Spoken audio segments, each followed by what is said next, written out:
सहायक फौजदार कैलासवासी महेश मधुकर कळमकर यांच्या स्मरणार्थ दिलासा फाउंडेशन हेल्मेट व छत्रीचे वाटप।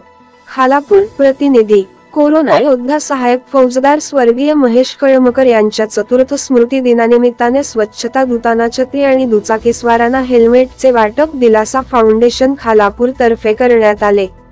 कोरोनाच्या पहिल्या लाटेत कर्तव्य बजावत असताना महेश कळमकर यांचा कोरोनामुळे मृत्यू झाला होता। रायगड जिल्ह्यातील पोलीस दलातील कर्तव्य बजावत असताना मृत्युमुखी पडलेले महेश कळमकर हे पहिले पोलीस कर्मचारी होते। महेश कळमकर यांनी वडखळ, पेणकर्जत, रसायनी या ठिकाणी नोकरी केली होती। गंभीर गुन्हे असलेले, कित्येक वर्ष फरारी असलेले आरोपी परराज्यातून आणण्यात महेश कळमकर यांचा हातखंडा होता। त्यांच्या स्मरणार्थ दरवर्षी दिलासा फाउंडेशन खालापूर तर्फे विविध कार्यक्रमाचे आयोजन करण्यात येते। गुरुवारी खालापूर नगरपंचायत सफाई कामगारांना खालापूर पंचायत समितीचे माजी उपसभापती उमेश गावंड, व्यापारी असोसिएशनचे अध्यक्ष नरेंद्र शहा, नगरसेविका लता लोते, उज्ज्वला निधी, सामाजिक कार्यकर्ते शेखर जांभळे, इनरव्हील क्लबच्या माजी अध्यक्ष क्षमा ठले, बहुजन युथ पॅन्थर खोपोली शहर अध्यक्ष किशोरभाई साळुंके यांच्या हस्ते छत्री वाटप करण्यात आले। महेश कळमकर यांच्या स्मरणार्थ रस्ता सुरक्षा अभियान अंतर्गत दुचाकीस्वारांना हेल्मेट वाटपाचा कार्यक्रम रसायनी पोलीस ठाणे या ठिकाणी घेण्यात आला। रसायनी पोलीस ठाण्याचे पोलीस निरीक्षक संजय बांगर, महिला पोलीस उपनिरीक्षक मिनल शिंदे, सहायक फौजदार राजेंद्र सरोदे, पोलीस हवालदार मंगेश लांगी, महिला पोलीस कर्मचारी प्रियांका वेळे, प्रियांका कांबळे, वडगाव ग्रामपंचायतीचे माजी सरपंच अविनाश पाटील, निकेतन मोधले, पत्रकार दिनकर भुजबळ, दीपक जगताप, विकी भालेराव, दिनेश पाटील, प्रशांत वाघ यांच्यासह सामाजिक क्षेत्रातील अनेक जण उपस्थित होते। साबाई मंदिर, रसायनी पोलीस ठाणे परिसरात वृक्षारोपण देखील करण्यात आले। कार्यक्रमाचे सूत्रसंचालन उमेश विचारे यांनी केले आणि आभार दिलासा फाउंडेशनचे अध्यक्ष मनोज कळमकर यांनी मानले।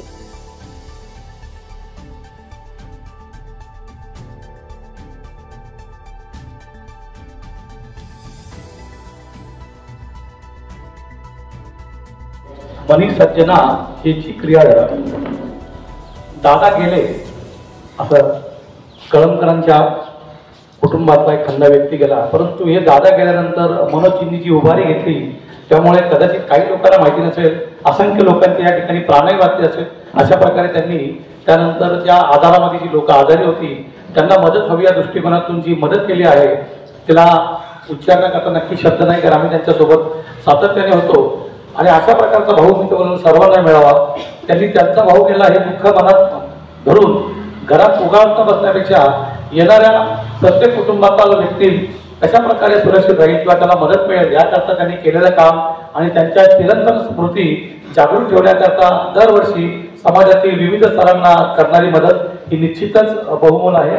साबाई मातेच्या या मंदिरात उपस्थित मान्यवरांचे मी या ठिकाणी नक्कीच आभार मानेल, कारण ही इथे जरी गर्दी नसेल तरी नक्कीच गर्दी लोक आहेत आणि आज मोर्चा असणारे पण बहुसंख्य नागरिक या ठिकाणी उपस्थित राहू शकले नाही, परंतु मनोजजी यांनी आपल्या बंधूंप्रती जी जाण म्हणजे मनामध्ये जोपासली आहे आणि ते कायम मदत करतील असं मला वाटतं। मी पुन्हा एकदा त्यांना धन्यवाद देतो आणि दादांना भावपूर्ण श्रद्धांजली वाहतो। इथे थांबतो। जय हिंद, जय महाराष्ट्र।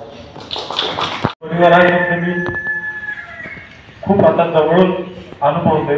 2020 पासून कोरोनाने दाखवून दिलं की आपलं कुटुंब, आपले नातेवाईक फक्त आपला परिवार नसतो, तर संकटात जो पहिला उपस्थित असतो, देवदूताच्या रूपाने उपस्थित असतो, तो कुठे ना कुठेतरी आपला रक्ताचा नसेल पण आपल्या परिवारातला एक भाग होतो आणि तसं झालं।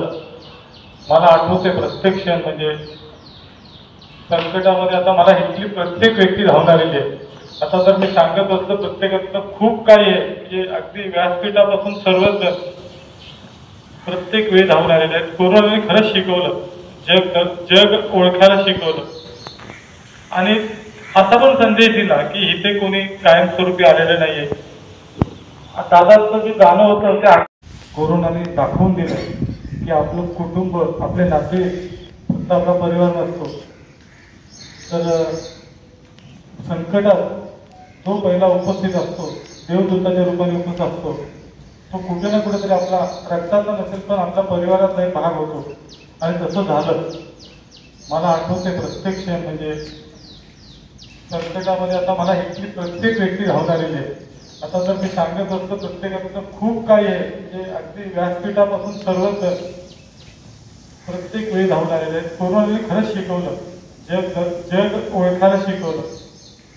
आणि असा पण संदेश दिला की इथे कोणी कायमस्वरूपी आलेले नाहीये. दादाचं जे जाणं होतं ते अकस्मात होतं.